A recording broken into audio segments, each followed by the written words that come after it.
La entrevista del Telematutino 11, gente importante y a tratar temas importantes nos acompaña el ingeniero del IGNE Ascensión Burgos, es ministro de Obras Públicas y Comunicaciones, pero también es secretario de organización del Partido Revolucionario Moderno, como decía de Calín, de los hombres claves del presidente y de los hombres clave en las campañas.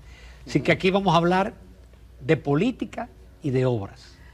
Del IGNE, bienvenido. Un grato placer, Ramón y Jacqueline. Buenos días. Estar con ustedes. Buenos días, ministro. Vamos a comenzar con las obras y después dejamos la segunda parte para la política. ¿En qué medida del IGNE, el que ya no va a haber reforma fiscal, qué obras te afectan, si hay obras que pueden ser afectadas, cuáles tú estás desarrollando? Yo sé que son muchas, que no haga un pequeño resumen, y qué hay en carpeta de acuerdo al presupuesto que no se ha aprobado todavía para el año próximo. Las obras que están en desarrollo, nosotros las continuaremos. Evidentemente, el hecho de que el gobierno no dispondrá de los recursos que estaban proyectados con la reforma implicará una reingeniería en el manejo y postergamiento de algunos proyectos que pudieran estarse contemplando. En lo que respecta al Ministerio de Obras Públicas, no nos afecta de una manera tan directa, porque estos recursos, recuerda que tenían un destino y en la parte de infraestructura, el gran grueso iba a ser invertido en la construcción del tren metropolitano. Nosotros, la programación que tenemos, el presupuesto de este año ronda, del año 2025, ronda entre recursos externos y recursos del fideicomiso de RD Vial, que es una fuente de financiamiento también de proyectos, anda alrededor de unos 35 a 38 mil millones de pesos. Es en inversión. Ese es el presupuesto con que iniciamos el año 2025 en inversión. Ok, ¿recursos externos son préstamos? Sí, básicamente a través de organismos multilaterales como el Banco Interamericano de Desarrollo. Okay. Y por ejemplo, proyectos importantísimos como la autopista Duarte. Estos proyectos se financian con recursos provenientes del fideicomiso RD Vial. Son proyectos, lo que se está haciendo en la Colombia en pintura, que tienen sus fondos, los de la bandera, 27 de febrero con Isabel Aguiar, son de parte de los fondos provenientes del acuerdo que el gobierno hizo con Aerodón, ese y otros proyectos. Por eso esta fuente de financiamiento nos ayuda y nos apoyará mucho, nos apoyó en este 2024, 2025 y hasta el 2026 estaremos utilizando estos recursos, porque las obras ya deberán de estar finalizadas en esa fecha, 2026, quizás 2027. Ingeniero, una de las características de su gestión ha sido dejarse acompañar y acompañar a las juntas de vecinos en las necesidades, no solamente de lo que es un asfaltado de la calle, de hoyos, sino también en otras cosas que le afectan a la comunidad, como el tema del agua potable, el tema también de los criaderos de mosquitos y sobre todo el tema del asfalto.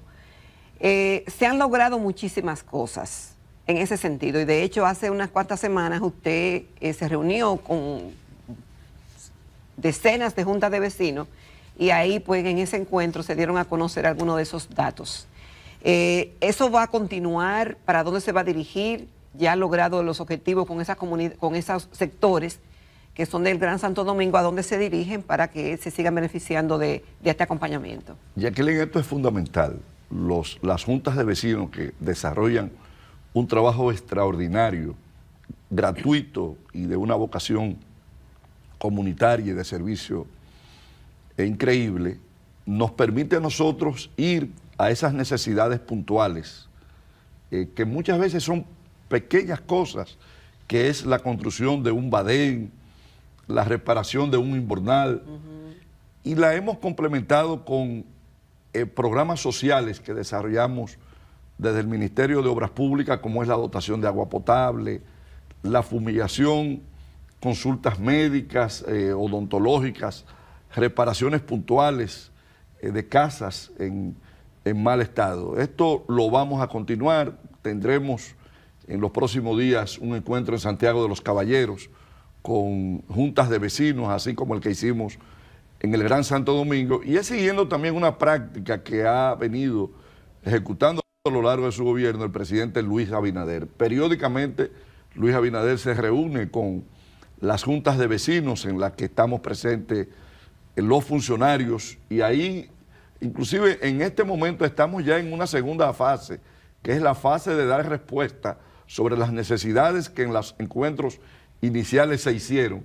El más reciente fue en Nagua, en donde con mucha satisfacción de unos 8 expedimentos de hace cerca de 3 años que le habían hecho al presidente en esa reunión, el Ministerio de Obras Públicas dio respuesta a 11, y de los 8, 7 ya habían sido solucionados y uno estaba en desarrollo. Esto ayuda mucho la gobernanza porque nos acerca a esos sectores que conviven en el día a día con las comunidades, y es uno de los elementos que ayuda mucho a este país y que ha ayudado a este país en la convivencia, en el desarrollo de sus comunidades, de sus áreas rurales y sobre todo de su parte urbana.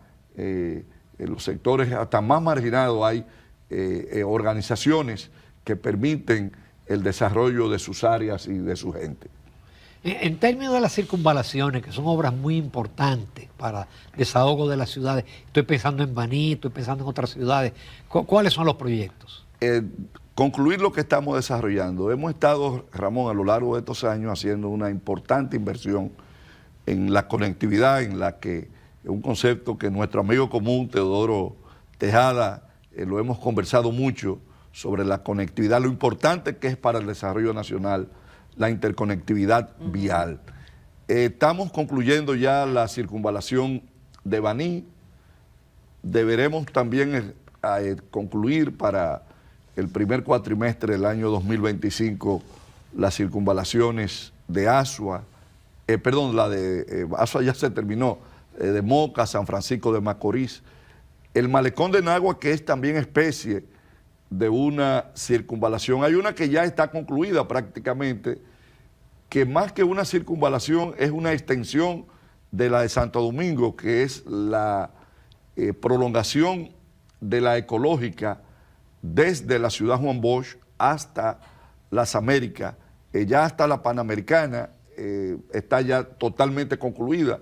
Es una vía que llevará un sistema de peaje, porque esa y las circunvalaciones que estamos haciendo con fondos del Fideicomiso RD Vial tienen un sistema de peaje para poder darle mantenimiento y también poder utilizar estos fondos en nuevas inversiones. Estamos desarrollando un poco más atrasada, porque fue más reciente, la circunvalación de la otra banda en Higüey. En Santiago hicimos una importantísima intervención en la circunvalación norte y concluimos unos enlaces que faltaban y un tramo de la circunvalación sur de Santiago de los Caballeros, lo que completa una serie de intervenciones. Estamos también allá en el mismo Santiago desarrollando la circunvalación de Navarrete, lo que esto es de mucho impacto a estas ciudades que tenían el impacto directo de un tránsito vehicular en su corazón, en el corazón de muchas de estas ciudades. Y en esa circunvalación que es tan importante, yo transito mucho todo lo que tiene que ver la autopista Duarte, ¿en qué punto está la circunvalación de Navarrete y lo que eso va a implicar para quienes transitan por esa vía? Esto, Jacqueline, que está también articulada con una ampliación de la carretera Duarte desde Navarrete hasta el cruce de Esperanza. Esta obra envuelve, este proyecto... Voy a llegar rapidísimo. Sí, voy a llegar rapidísimo, Laguna Salada. Así es. Este proyecto envuelve esa ampliación en una parte que se hacía necesario. Hicimos, usted que es una viajera frecuente a esa área, una intervención bastante importante desde Navarrete hasta Montecristi, que es ese tramo. No, y se está trabajando. Duarte. Yo puedo atestiguar de que se está trabajando. Ese ya fue concluido. Pero toda la autopista Duarte se está interviniendo, haciendo una importante intervención. Digamos que está en un 30% de ejecución la circunvalación de Navarrete, porque es una obra que ¿se termina en este cuatrenio? Sí, es una obra que debe estar para el año 2026 concluida. Ingeniero, usted, quiero destacar aquí entonces, para terminar con ese tema, de que el gobierno o esta gestión que usted encabeza frente al Ministerio de Obras Públicas le dará prioridad a lo que es la interconectividad. ¿Cierto? Así es, se la hemos estado dando. Les voy a mencionar obras que no son tan conocidas, pero de una importancia fundamental. Nosotros estamos ya en una fase de conclusión, comunicando el nordeste con el este a través de la carretera Vallaguana, el puerto Atomayor.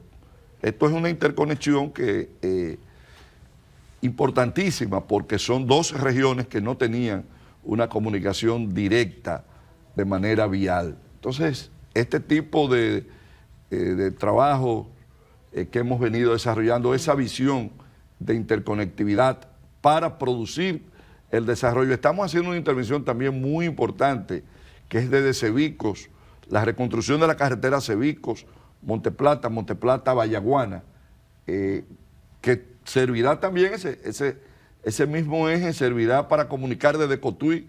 Tú podrás trasladarte en esa ruta hasta Atomayor, lo que implica un desplazamiento y por lo tanto el desarrollo de todas esas zonas que tienen un potencial agrícola, un potencial ecoturístico bien importante. Sí. ¿Cómo va la vía que tiene relación con todo el desarrollo de Pedernales?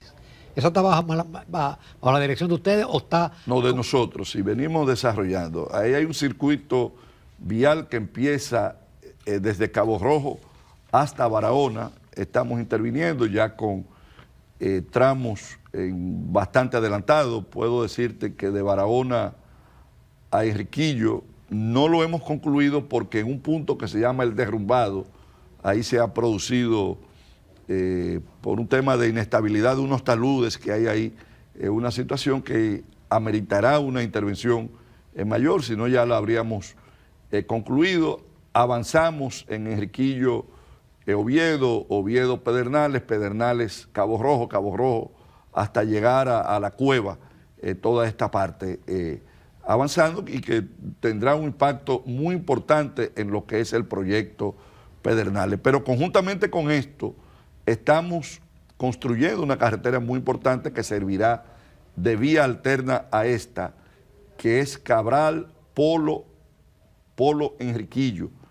Esto es una vía que está en construcción con fondos provenientes del Banco Interamericano de Desarrollo y estamos ya en la fase de conclusión de los diseños de una vía que va a comunicar a Pedernales con Duvergé, que hoy para ir de Duvergé, Neiva, Jimaní, de esa zona, ir a Pedernales implica un recorrido de aproximadamente unos 150 kilómetros, relativamente cerca. Siendo provincias fronterizas, son provincias colindantes. Entonces a través de esta carretera de unos 70 kilómetros se van a cortar una distancia más o menos similar al recorrido que tendrá cuando se concluya esa vía. Sí, ingeniero.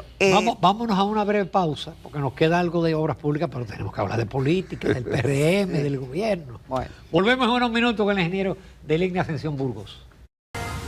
Bueno, esta mañana tenemos como invitado en Telematutino 11 al ingeniero del IGNE Ascensión Burgos, ministro de Obras Públicas y Comunicaciones, secretario de organización del Partido Revolucionario Moderno.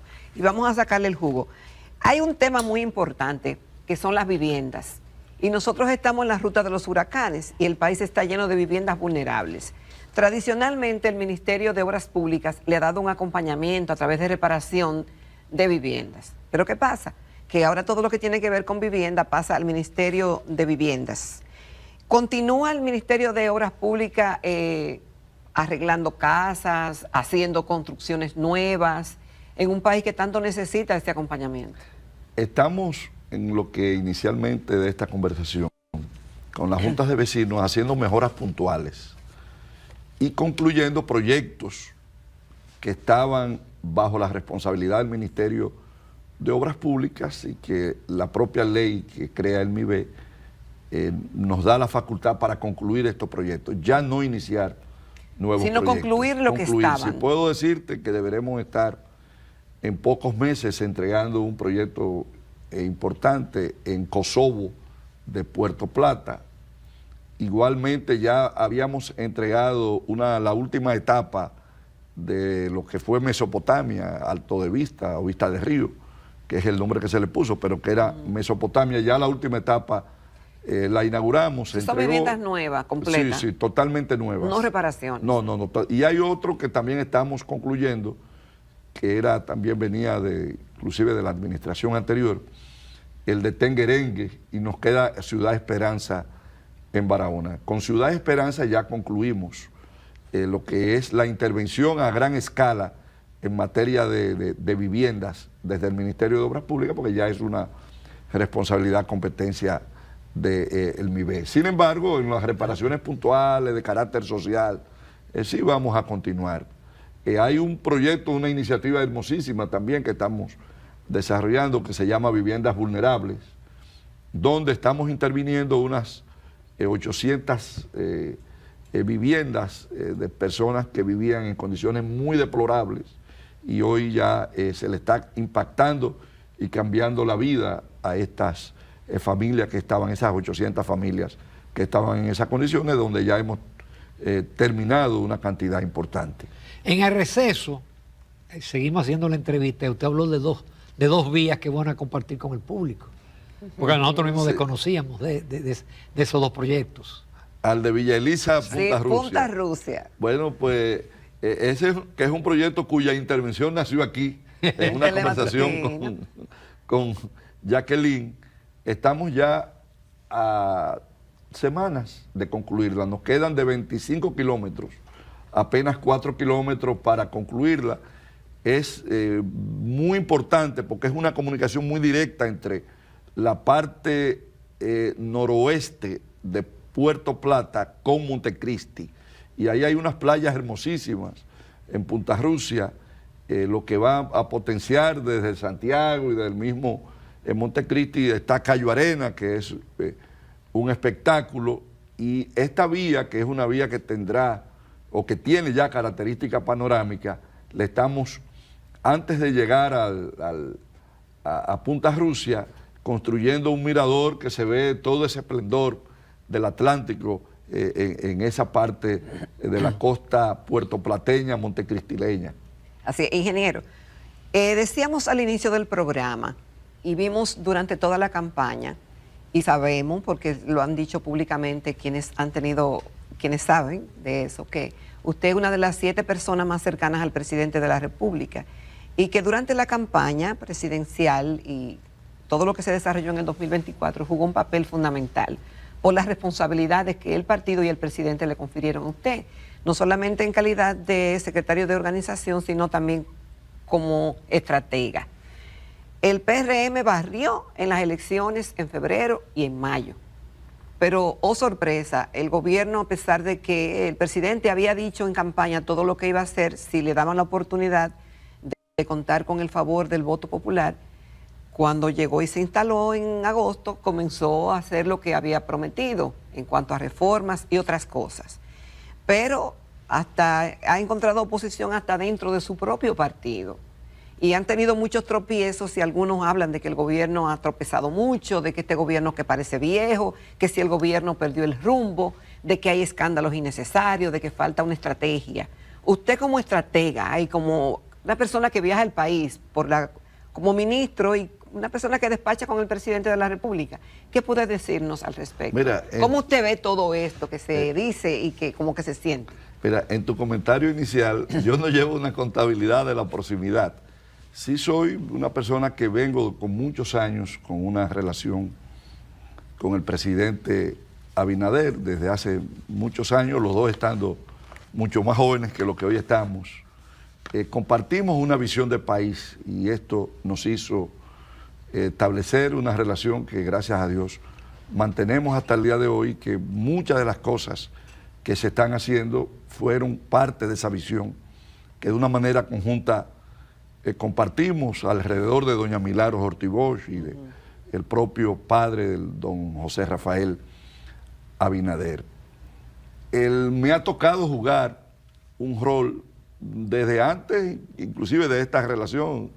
Bien Ramón lo sabe, yo vengo con un ejercicio político. En el antiguo PRD llegué a ser vicepresidente nacional, fui secretario de organización del Distrito Nacional cuando era el Gran Distrito, que vengo puedo decir, una dilatada carrera política ya de muchos años. Y subsecretario de Educación del área de infraestructura en la brillante gestión de doña Milagros Así Ortiz fue, Boy. si tuve la honra de acompañar ese valor de la República Dominicana que es doña Milagros. Doña Milagros no es del PRM, no fue del PRD, es del país, porque es una persona que a todos nos motiva y nos inspira.